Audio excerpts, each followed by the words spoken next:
একজন সাহাবীর নাম ছিল সাদ বিন মুয়াজ রাদিয়াল্লাহু আনহু। নাম শুনেছেন?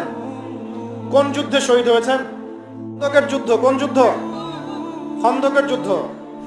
এই যুদ্ধে তিনি শহীদ হয়েছেন। হাতের মধ্যে একটা তীর এসে লেগেছিল, এখান থেকে রক্তটা ছিঁড়ে গিয়েছিল। রক্ত পড়তে পড়তে পড়তে এভাবে তার ইন্তেকাল হয়ে যায়। এবং নবী সাল্লাল্লাহু আলাইহি ওয়াসাল্লামের অত্যন্ত প্রিয় ভাজন সাহাবী ছিলেন সাদ বিন মুয়াজ রাদিয়াল্লাহু আনহু, আনসারী সাহাবী। তিনি যখন মারা গেছেন, শহীদ হয়েছেন, নবী সাল্লাল্লাহু আলাইহি ওয়াসাল্লাম বলছেন আল্লাহ পাকের আরশ কেঁপে উঠেছিল।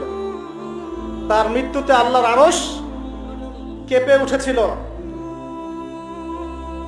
সুবহানাল্লাহ।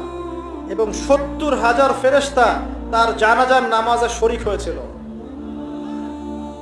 নিঃসন্দেহে তিনি জান্নাতি, তাই নয় কি? এই সাহাবীর কবরেও কবর তাকে চাপা দিয়েছিল।